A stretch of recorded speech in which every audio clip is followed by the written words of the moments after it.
Welcome back to our Steven. I feel like I'm forgetting something, and today, from inviting the entire class to a birthday party to a Turkish landlord maliciously complying in the most unexpected way, we've got some great malicious compliance stories, all starting with a post titled, "Verizon says I owe them 1 penny." This past July, I moved my cell service from Verizon to another carrier. The move went with very few hitches. I was notified that I had a credit that they returned to me. In August, I received a bill for 1 cent. As I was no longer a Verizon customer, I couldn't fix it on their website. I went to the local company store and paid it. I even offered them a choice of cash or debit card. I figured I was done with it. In September, I received another bill for 1 cent. Cue malicious compliance, even if lightweight. I scheduled a payment for 3 cents, and I set it to recur every month until I get tired of it. And I stopped at the same company store and advised them so. This month, I got an email that I have a credit of 2 cents, but they're getting another payment on October 30th. And again, until I'm satisfied this is resolved. But it will probably cost them a bunch in EFT costs. To paraphrase Ernestine, SNL, September 18th, 1976, "I'm the former customer. I don't care. I don't have to." Edit, I'm sure I'm not the first person to have this happen with Verizon. It's the first time it happened to me. In one of my comments, I posted a link to the email I got with the 2-cent credit. The previous ones had already been trashed. I'll see if I can post the picture of that OP attached of the 2-cent credit email that they had gotten from Verizon. That said, I feel like especially in the modern day, almost every step that they have to take to notify OP is still going to cost them that 1 penny's worth of money that they're trying to collect from OP. Like, granted, I don't know how their actual email automation system works or like if it costs anything to them, but I almost figure that it costs them at least a cent in like token generation just to send that email to OP that says, "You owe us a cent." A user named JR Diver left a comment asking, "My question is, what the heck are they billing for that's 1 cent per month?" The OP responded, "I suspect they charge interest if you have any balance. So the 1 cent from August was on balance past a certain date in July. The 1 cent in September was on the 1 cent from August. Since I didn't expect I had this balance, I didn't proactively pay more. That's the problem I solved." Our next story is, want me to invite the entire class to a birthday party? Okay. I'm posting this because it was my idea, but I didn't do it. My coworker has a daughter in 6th grade, elementary school in our school district, and she is kinda popular. He wanted to give her a good birthday party because his other 2 daughters kinda stopped spending time with him in middle school, and he kinda wanted a last hurrah. She chose to do it at a roller skating rink, and he went all out, renting the whole place out for the party. She invited most of her classmates and some other friends and family. After giving out invitations, she got a letter to deliver to her dad and return signed. It said that students must invite all students in their class or none at all. This apparently is a school anti-bullying policy. The problem is that some of the students are very problematic. One is a racist kid who has made threats about bringing weapons to school. The other has behavior issues and once threw a chair at a group of students, sending 2 to the hospital for stitches. There were some other students she wasn't close with, but willing to invite in order to comply. When he told me about this, I asked, "Did you have a security deposit or something on the roller skating rink?" He said it was a $200 deposit for damages. I told him to require a $200 deposit from those kids if they want to come. It worked. The kids obviously weren't going to pay a $200 deposit, and the party went off without a hitch. Edited to add, the invitations were emailed to the parents. One of the teachers overheard, and that's why they made her invite everyone. Edited to add too, for those saying that he should have ignored the school's rules, they did say that they could withhold privileges if he didn't comply. There's an end-of-year trip for 6th graders that's kind of a big deal, and they didn't want to risk that. I think I'm trying to figure out if this is as bad or even worse than the whole participation trophy thing. In fact, I'll be honest, I feel like it's kind of participation trophies but on steroids. Because at least with participation trophies, everybody's at this organized event. This is the school trying to say what you can do on your own terms at your own home. Granted, it's taking place at a roller skating rink, but how can the school say, we're going to withhold privileges from your kid because they won't invite somebody else to some external location to some external event? I don't even want to get too hung up about it because it kind of infuriates me, but it's just so dumb. A user named TJ Twister left a comment saying, the school cannot force you to invite anyone to your child's birthday party. They can keep you from distributing invitations at the school, but most will allow it if you invite the entire class. Since these invitations were emailed, the school rightfully should have been told to mind their own business. The OP responded, I'm not sure what the school could do, but their policy is that it doesn't matter how the invitations are sent. They say that they can withhold privileges, and it's not specific, but there is an end-of-year trip for the 6th graders that they could potentially withhold from her, so it's not really worth it. This solution seems more reasonable considering the potential consequences. An anonymous user commented, I would have made the school send staff as well. They want me to invite 30 plus kids? They can send 4 staff members to watch them all without pay. The OP responded, I do agree, but to be fair, he already invited 2/3 of his class and double that in family and friends. It wasn't an issue inviting a few more if they were well behaved.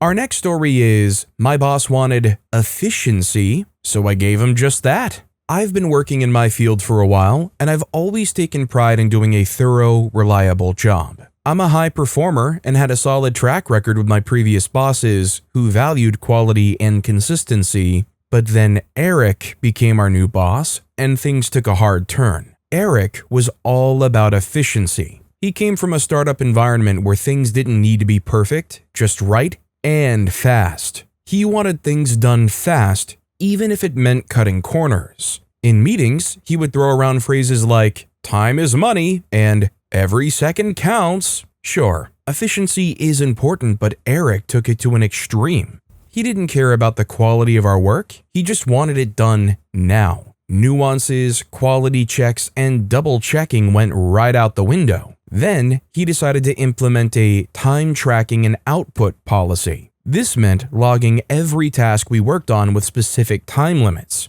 Anything taking longer than his arbitrary limits was flagged, and we would have to explain ourselves in weekly efficiency reviews. Essentially, this new rule was, don't need to do it completely right, just do it fast. I tried explaining to him that rushing through things would lead to mistakes, but Eric insisted this would maximize productivity. Frustrated, but willing to play by his rules, I decided I'd give him exactly what he asked for. If Eric wanted speed, I would deliver speed. I stopped double-checking everything. Tasks that normally took an hour to review and refine, I was now completing in 15 minutes, barely glancing at them. Documents that required analysis, I'd throw some data together and call it a day. Anything that usually got a thorough review now only got a quick single pass. Tops. Naturally, errors began cropping up. Typos, incorrect numbers, misplaced data, bad presentations. Mistakes were popping up everywhere. But technically, I was working exactly within Eric's time limits. Eric was thrilled with how much faster I was working and started bragging in meetings about how efficient our team had become. Then the client started to notice. One of our biggest accounts found a major error in a document I'd whipped together at a record speed. That led to an awkward phone call with Eric. More issues came up, and after about 2 weeks of optimized efficiency, I got called into his office with his boss. Eric, visibly irritated, asked me why the quality of my work had taken such a nosedive. I calmly explained that I was meeting all of his time limits exactly as instructed. I told him that quality work requires time, which I simply didn't have under his new policy. Eric sat there in silence, realizing his policy had backfired. His boss stared at him, completely stunned and red in the face. After an awkward pause, Eric muttered about re-evaluating the time limit on tasks. The efficiency policy quietly disappeared soon after. Now, I'm back to doing my job properly. Eric's under performance review and his boss is closely involved with all of our operations, especially with big clients. Why reinvent the wheel when things are working fine? And why try to rein in the high performers to stamp your authority? Well, I can say as misguided as Eric was, at least their heart's in the right place, I guess, sort of. Their brain certainly isn't. In fact, I think that there can be some good out of kind of like at least reminding people, hey, let's try to be mindful and try to get these things done quicker. But yeah, there's only so much you can do before it clearly just starts hurting the product. Like one user named PirateJohn75 commented, better, faster, cheaper, pick any two.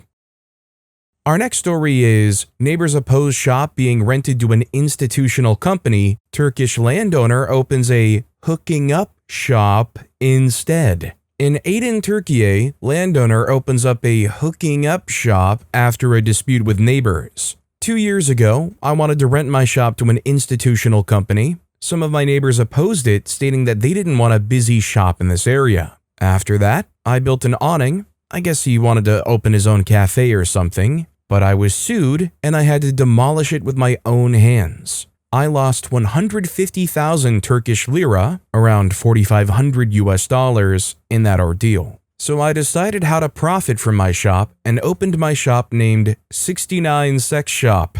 There is a lot of demand. People are saying that they'll buy products from us and they're already coming. Many people also want to work at our shop. I see this as a service to society, providing proper hygiene and safety. We will serve them one by one. No customer will encounter another customer. We are opening next week. This is just beautiful, this personified. So basically, the OP that posted this was sharing a translated story from a Turkish tweet. Although I have to be honest, I'm kind of like both sidesing it in this situation here. If I'm a homeowner in that area, I don't know if I really want like my next door neighbor or whatever turning into a shop. But also he has the right to do so, but now it's going to be that kind of adult shop, which kind of sucks even more for the homeowners, but he's within his rights. The OP added in a comment, I have to say, according to Turkish laws, the neighbors won't have much of a case. Yes, you can demand eviction of a tenant if they're disruptive, but it's extremely hard if the shop owner also has the deed. And I can't see him losing money with that business. They should have just let the man have his dream mini cafe. I presume those neighbors would today rebuild that awning with their own bare hands if they could. Another user named Downvotes Your Crap left a comment saying, in my hometown, there was an arcade. Not huge, but more than enough to accommodate the kids in town. Parents complained and it got shut down and reopened as an adult shop. Our next story is, you want the files? Sure, here you go. December 2020, middle of the pandemic, I was contracting as a stress engineer. Basically check that things are strong enough, etc. 1 week before Christmas, I get a call from the agency I was contracting with saying that my contract was not going to be renewed. I live in the UK and had been working from home for about 6 months following the lockdown. I was part of a small team. One member of the team was a weasel in love with his own brain. He used a lot of big words and waffled on in front of the client, basically an expert turd polisher of the highest caliber. I was more succinct and just stuck to the facts when reporting on the progress of my analysis, so the whole project was a bit of a crap show. Client kept changing their mind about how they wanted this part analyzed. I was just a contractor, and as such, had to do what they said. I never did find out why it was they decided to can me, but I can guess. I think the multiple changes and delays were put on me, and Weasel Boy obviously convinced them he was very much more valuable than me. For a bit of background, this guy was a serious jerk. I was once tasked with checking some of his analysis. I did. I found some errors in his calculations. I corrected them and sent them back. He didn't like that. Not one bit. So he takes the knife to her, laughing as he does it, and turns to me and says, "Why so serious? Let's put a smile on that face of yours." Sorry, lost my train of thought there. Anyway, I correct his calculations and give him a much simpler way of doing it. Rather than use my method, which was correct, he spends 2 days with his weaselly little face buried in a maths textbook looking up a more advanced matrix method, which did the same thing as what I had given him, but he was too busy playing with himself over matrices and how great they are. Bear in mind the following: as contractors, we were there to get the job done. He had a method, the one I gave him, and he refused to use it. He wasted 2 days of the client's money looking up a method that did the same thing. A few days later, we were making a coffee, and he says that he had sent this calculation off to the client, who was really impressed with my matrix method. I was gobsmacked. 1, you are a little jerk, and I hate you. 2, you wasted 2 days, you little jerk. 3, it isn't your method. You read what others had done, and you took the next step. You didn't earn the knowledge for yourself, so you don't take any responsibility for it. You stood on the shoulders of geniuses to accomplish something as fast as you could, and before you even knew what you had patented it and packaged it and slapped it on a plastic lunchbox, and now you're selling it. Well, sorry. So needless to say, he was a weasel and a cerebral narcissist, and he just needed drop kicking, but he gets kept on. Enter D-head number 2. This guy is technically our leader and, well, he was a jerk as well, but I won't get into that too much. About 4 months after being let go, I've been scratching around for work for months. I'm married and we have 3 kids, savings used up. My eldest actually gave us money from his trust fund to tide us over. I had taken a job in a warehouse working Saturday, Sunday, and Monday doing 12-hour shifts. It was tough work, and the supervisor was an idiot who needed kneecapping. So I took this so that I could continue to look for work during the week. One day, I'm sitting there and my phone rings. D-head number 2 says, "Hi, how's it going?" "Freak you, you jerk. You haven't spoken to me in months." I reply, "Oh, hi, how's it going?" D-head 2 replies, "Do you remember that analysis you did? Well, do you still have the analysis files? The client has lost them." "You cheeky runt. 4 months and not a word, never once tried to help me find work or even drop me a text, and now you want my help? Oh, my friend, there is a special place in heck for you, you soulless money-grabbing D-womble." "Yes, I think I do, but they're not the latest iteration. You'll have to check for some of the later updates." D-head 2 responds, "Oh, great. If you can send them, that would be great." "Send them? Why don't I send you to the back rooms where you can get a stick job from an entity, you freaking jerk?" "Sure, will do." I was gobsmacked. How can people be such jerks? The client lost the files? So? Sounds like a personal problem. You might wonder why I gave him the files? Well, because I knew something he didn't know. The reason why I was able to summarize the results of the analysis so quickly was because I had written some code to go through all of the output files of the analysis and strip out only the results that we were interested in. I gave him 40 files. Have fun manually looking through them and stripping out what you need. It would take ages. Oh, and like I said, they were old files, out of date. Take them and shove them up your butt, and while you're at it, tell that weasel that he's a cuckolded little henpecked sphincter, and I'm glad that his wife spends all of his money and his mother-in-law lives in his house and complains at him. Thanks for reading. Alright guys, so I gotta say, I'm not quite sure, but I think OP might be a little bit upset here. To be fair though, absolutely justified anger. Hey OP, glad to hear from you again after so long. Do you have this thing for me? Even if, like, they have to sort through 40 different files and it's like a whole lot of work for them, I don't know why OP chose that over the alternative of just saying, "Freak you," and hanging up. A user named 30 Mile Sniper left a comment saying, "Meh, this sounded like a consultant fee opportunity even if the data was useless." The OP replied, "I suppose it was, but I had a similar situation where someone wanted a macro that I'd written, and then they had lost it again. I asked for a few hours to come in and rewrite it for them. They declined. I had no reason to think this would be any different." 30 Mile Sniper replies, "Okay, they say no to pay. They get nothing at all. They don't know the data's useless and they're left unsatisfied and feeling spurned. Seems like a bigger win. Don't hand over crap for free to jerk ex-employers. Make them pay or leave them short." The OP replied, "Yes, I get what you mean. I think at the time I was still trying to be the bigger person, sort of, and not intentionally cut off my nose to spite my face or burn bridges for the future. I suppose I was also acting at the point where I just didn't care anymore. I was never going to go back contracting, but it was a small bit of satisfaction to hear him having to sweet talk and act as if we were all pally. I also forgot to mention I was in a WhatsApp group with the guys on the project. They removed me as soon as they got the news that I was not coming back in the new year. That stung a bit. Would have been nice to keep in the loop in case they heard of other jobs, etc. that I might be able to do. Contracting can be a bit of a snake pit, to be fair.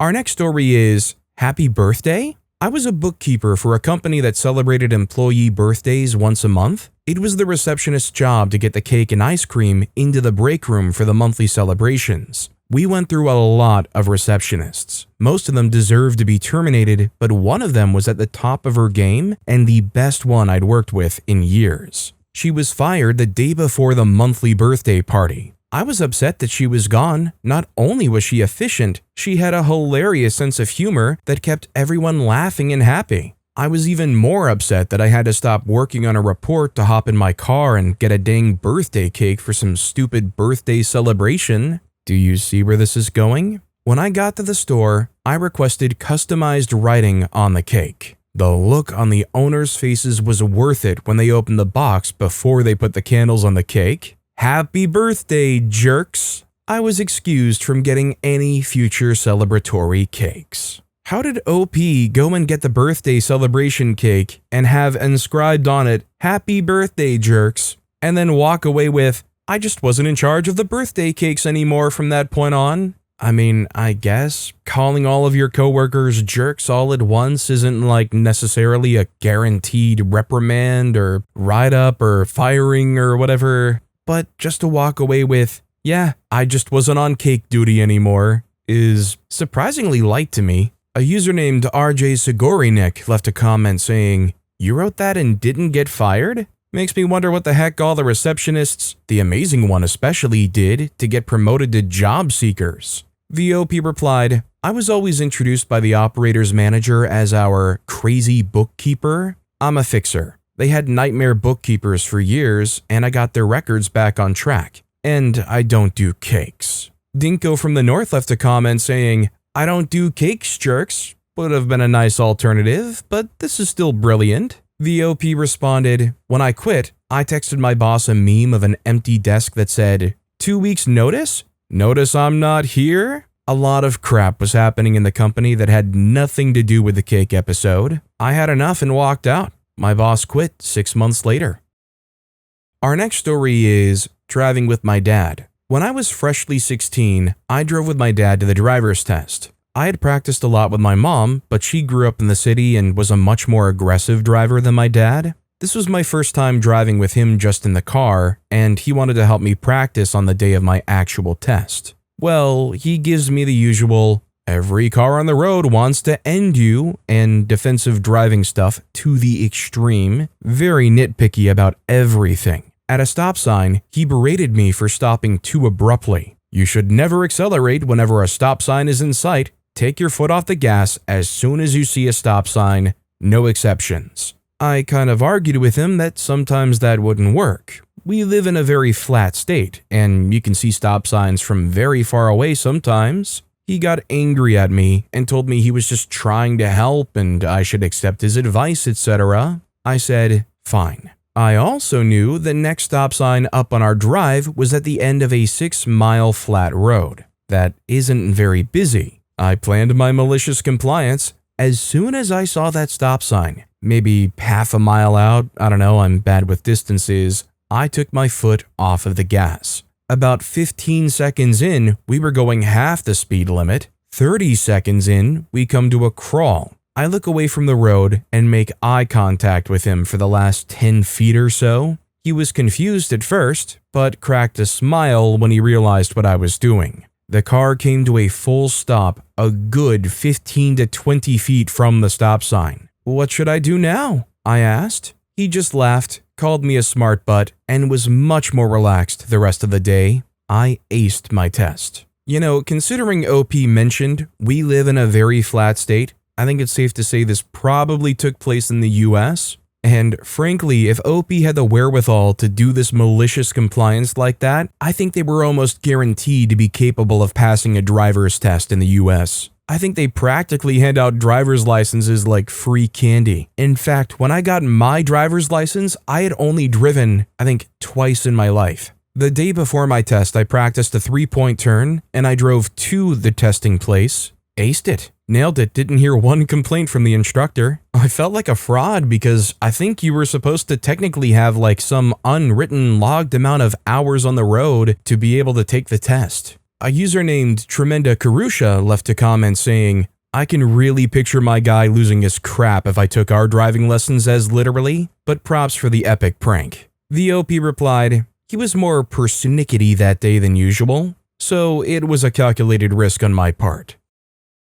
Our next story is, you want your 2 pieces of toast the same size? As you wish. I, female 33, live in a regional coastal town in Australia and used to work in a great little family-run cafe. Think great coffee, yum food, beautiful garden courtyard, and mostly wonderful customers. One summer, during school holidays, on a heaving Sunday morning, I was zooming around doing a quick dish run and started clearing some empty mugs from an older lady, 60s, with her 2 young grandchildren. She had just received her breakfast and was adding condiments to her 2 pieces of toast. She stopped me and said, I'm just looking at the menu and I can see that I paid the same price, $3, for each of these 2 pieces of toast, but they aren't exactly the same size. I look at her toast and they're both large, but one is approximately 10% smaller than the other, so I assume she's just making convo and I smile and say, yeah, and continue grabbing items. She stares at me again and says again, they aren't the same size, but I paid the same for each of them. That's not really fair. I realize she's serious and start telling her that this is because we use a local handmade sourdough from a beautiful wood-fired bakery baked literally just 7 kilometers away. The loaves are rustic, not factory perfect. She's not having a bar of what I'm saying, insisting that she's paid the same price and she wants 2 pieces of toast the same size. This is when my incredulity ends and my petty steps in. Cue malicious compliance. Fine, I'll be back in a couple of minutes. I take her toast into my boss, female 33, tell her the story, and she's like, say no more, friend. I've got it. Proceeds to cut 2 equal-sized slices of bread from the smaller end of a loaf and toast them perfectly. I then have the pleasure of taking 2 pieces of obviously smaller toast to the lady and say, here's your 2 pieces of toast, the same size. The look of shock, turn anger, turn embarrassment on her face was absolutely delicious. You want to behave like a toddler? Then you can eat like one too. Somebody out there go get that gif of that crazy World War II Donald Duck short where he's sawing off the thinnest strip ever of that bread. I think that's what OP should have done and served to this lady here. A user named Figai Meliata left a comment saying, I don't think I've ever looked at the size of the toast that comes with my breakfast, let alone complained about it. The OP responded, nor me. It was truly a once-in-a-decade hospo career moment. Our next story is, you want to take my holiday entitlements away? 30 years ago, when I was only about 20, I worked for a software company. It was a pretty rubbish company. Their software was rubbish because they'd employ trainees and get them to do the development on it without a senior first checking their work. Needless to say, the app often had problems. Every other month, a memo would go out to all the programmers asking us to come and work the weekend, and that any time we work won't be compensated with overtime, but instead we can have the same amount of time off work later with pay. Time in lieu. I never used to take holidays, but due to undiagnosed depression, I would often have a random day off as a sick day instead. One month, my manager called me in and told me that there were problems with the software that needed fixing urgently. And because we were approaching the end of the year, he was talking to everyone who had had too much time off sick and taking holiday entitlement off them. I don't recall the number of days entitlement I had,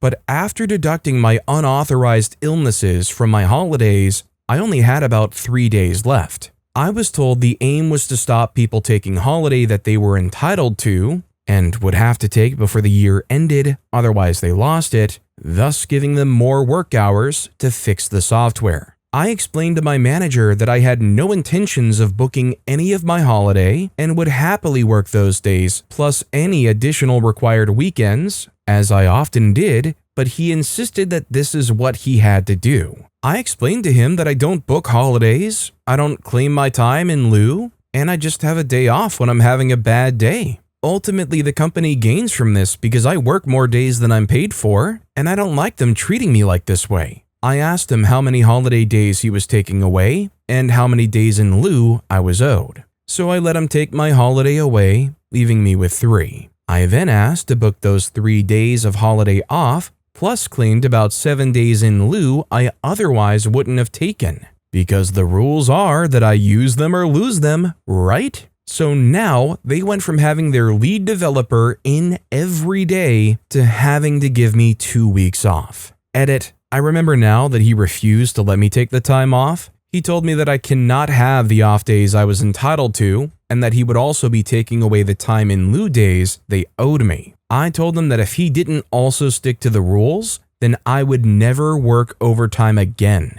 He said that's just the way it had to be. Part 2. So now you want to pay overtime. Kind of. The directors weren't happy with how their plan to get more work had backfired, so they sent out a new memo. We will be opening the doors until 8 p.m. every workday and 8 a.m. to 8 p.m. weekends. If anyone is willing to work more hours, then clock in or out with Craig. If we meet our deadline, then there may be a reward for you based on how many extra hours you worked. My boss asked, "Will you be coming in?" I said, "No." He asked why not. I told and reminded him that I had said if they take away my days, then I won't work time in lieu again. He pointed out that it would be time in lieu plus a bonus. I pointed out that not only does it not say how much the bonus is, but it only says we may get the bonus, and then only if we meet the deadline. Far too conditional for overtime pay, so I declined. Lots of people worked lots of hours over the next week or so. One guy worked an additional 60 hours. They met the deadline, and there was indeed a bonus. For each hour they worked, each employee received a lottery ticket. At the time, they cost £1 British. The guy who you had to clock in or out with was working 12 hours per day, 7 days per week. He came over to gloat at how many lottery tickets he had. He said, "Potentially they've given me millions." Told him, not only have they paid you £1 per hour overtime, which is less than half of what I got as a child working in a supermarket, they've not even allowed you to choose what you want to spend your money on. One person won £10. I am the only one who conformed to the requirements being forced on me. Everyone else allowed them to take days away and still didn't claim the remaining owed days in lieu, and I'm the only one who didn't get ripped off. Yes, I did laugh at everyone. I'm not a lawyer, and this did happen in the UK, but surely a lot of what happened here could not have been legal, could it? How can a company or a boss or whatever say, "Hey, by the way, I'm taking away all of your holiday days or your time off in lieu, you just can't take it"? Are they banking that their employees aren't going to do some kind of legal action? A user named Home Rules left a comment saying, "I guess a lot of us would want to know, what's the fallout? Did your colleagues still bite the bait? What happened to the firm?" The OP replied, "Lots of people decided they didn't want to do it again. I left. The company merged with Sanderson and went bust some years later." Tony V-Star left a comment saying, "Are these labor laws from a developed nation? All of this is illegal in Canada." The OP replied, "It was illegal in the UK too, but they depended on nobody knowing that, which they didn't." But with that being said, that's all the crazy malicious compliance stories we have for today. But if you want to hear some more, you can check out my other video right there on the left of the screen. Or if you missed my latest video, you can check out that video on the right. That said, I'll see you all next time with some more stories.